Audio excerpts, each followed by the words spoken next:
Today we are studying about the stability analysis of the pair. We are taking one numerical example for that purpose. So let me start with the numerical. The pair shown in the figure shows the deck forming a major highway. The various forces acting on the pier it is given below. Okay, we are supposed to calculate the stresses which is developed at the base of the pier due to the various cases. That is dead load and self weight of the pier, effect of buoyancy due to eccentricity of live load, due to longitudinal braking force, due to wind pressure. Estimate the maximum and minimum stresses developed at the base of the pier. Okay, so before going to the calculation, it is very much necessary for all of us to understand the given drawing here. Okay, it is very much necessary to understand the given drawing very much. Okay, yeah. So here, this is your elevation. Okay, so this is the elevation of the pier. Okay, this is the plan. So this is at the base. Okay, the dimension it is given. So bottom width here it is given as the 3 meter. So top width, so here from here to here, so it is specified as 2 meter. Here it is specified as 2 meter. So I will take you to the actual picture of the pier. Okay.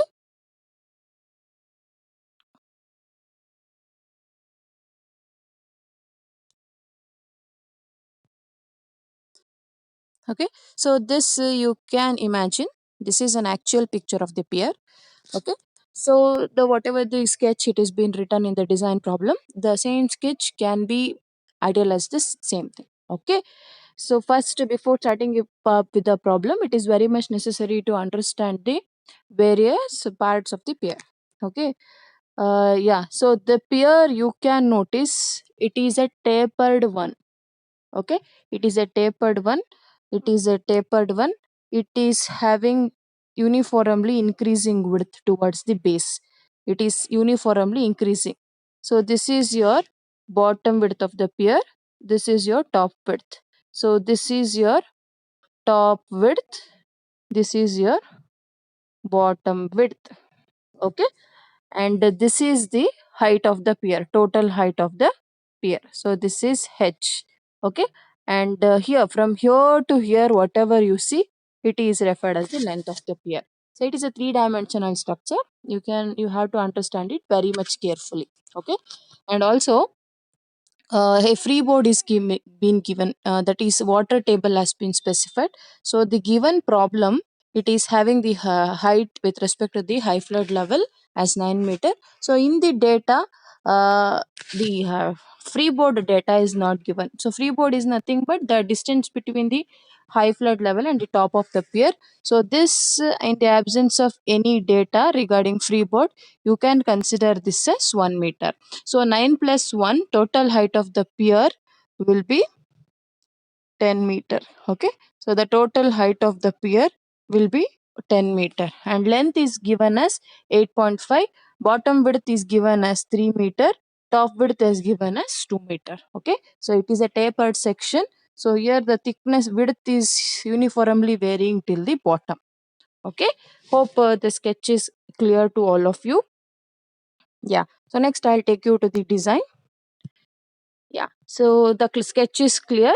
See, the whatever the plan it is being written, so plan is always a top view, so plan is always a top view. So this is your plan, so it is top view. See, here the plan is representing the bottom of the pier, because the width whatever it is specified, it is 3 meter. So here it is your this thing. See here, so it is semicircular, cut and ease is there. So in the previous sketch also there was a semicircular ends was noticed. Okay, hope everybody is clear with the sketch. Now we shall proceed to the design. Okay, yeah, first and foremost thing, we have to calculate what is the stresses due to the dead load and self weight of the pier. Okay, what is dead load and stresses due to the dead load and self weight of the pier? See, dead load from superstructure, in the data it is specified as 2000 kilonewton. There are two number of the spans, therefore this 2 has been considered. 2 into 2000 it is 4000 kilonewton. Next we have to calculate what is the self weight of the pier. Self weight of the pier, overall dimension of the pier we have to consider 8.5 is nothing but your length of the pier. See, since the width of the pier it is tapered, we have to take the average, that is 2 plus 3 divided by 2. 10 is the total height of the pier, 24 is the density. So total you will get it as 5100. Sum both this 4100 and this 5100, you add it up, you will get it as 9100. So next we have to calculate what is the compressive stress. The equation to compute the compressive stress, it is sigma is equal to P by A. Sigma is equal to P by A. So P is nothing but your total load, 9100. Area is nothing but we are calculating the stress at the bottom. Therefore 8.5 into 3. So totally you will get it as 356 kilonewton per meter square. Okay. Next, the second part of the problem is you have to calculate what is the stress developed due to the buoyancy. Okay, due to the buoyancy. Normally we will calculate that with respect to the high flood level. With respect to the high flood level, see here there is a flood level. It is been specified with respect to the flood level. The total height of the pier is specified as 9 meter. So and from the high flood level to the top, it is 1 meter. That is freeboard. Okay, yeah, and totally it is 10 here. Hmm. See B1. So it is necessary, since we are calculating the effect of buoyancy at the high flood level, it is necessary for us to calculate what is the width of the pier at the high flood level. So this distance is referred as B1. That B1 we have to calculate. To calculate that, we are considering the similar triangle property. So in the first and foremost thing, I have dropped one line here, dotted lines. So if this is 2 meter at the top, bottom also it will be 2 meter. So but the total bottom width is 3 meter. 3 minus 2 is nothing but 1. 3 minus 2 is nothing but 1. Okay, so since it is equal, 1 divided by 2, 0.5 and 0.5. Okay, from this the triangle whatever you can notice here, so this is the triangle, same triangle I have written here. Okay, same triangle I have written here. So this is 0 and this is 0.5 and this is 10 meter. Okay, yeah, from the similar triangles you can apply the properties. You will get the small x value as 0.005. So you will get the small x value as 0.05. Both the sides you have to consider. Therefore it is 0.1. Therefore the width of the pier at the high flood level, 2 plus 0.1, you will get it as 2.1. Yeah, next we have to calculate what is the submerged volume of the pier. So we have to take the dimensions here. Volume we are calculating. 8.5 is nothing but the length of the pier.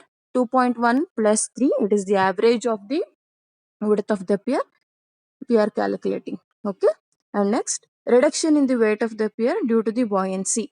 So specific gravity of the water into 10 is equal to 1950 kilonewton.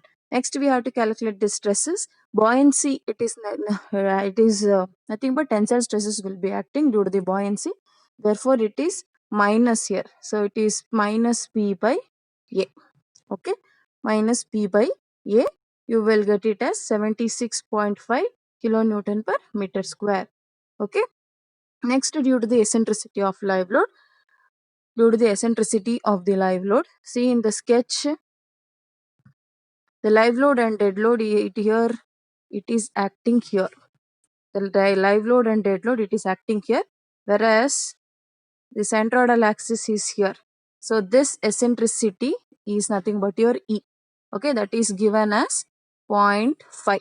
Okay, that regard what is the stresses caused due to the eccentricity of live load, that we have to compute.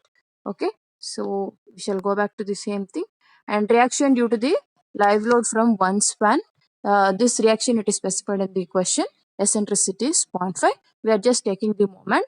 M is equal to 1000 into 0.5. Okay, moment is force into perpendicular distance. You will get moment as 500 kilonewton meter. Section modulus Z is equal to 8.5 into 3 square divided by 6 for rectangular section. Okay, so we have computed 12.75 meter cube. Then stresses due to the eccentricity is given as, so since we have to take the eccentricity also into consideration, The equation to compute the stress is P by A plus or minus M by Z. Okay. Yeah. Next, we shall substitute all this. After substitution,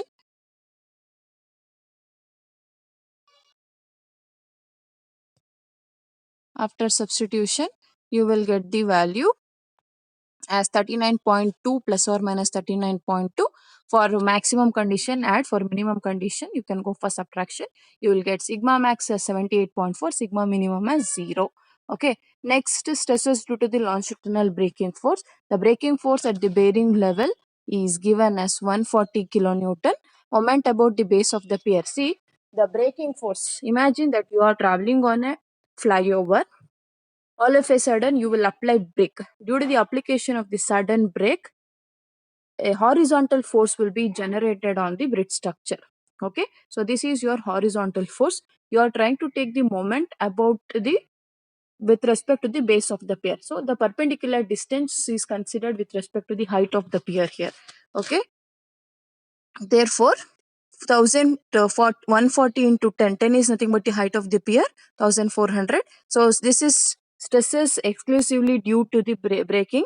It is M by Z, because only due to the braking force here, that is why it is plus or minus M by Z. Okay. Yeah. Next, last one, it is stresses due to the wind pressure.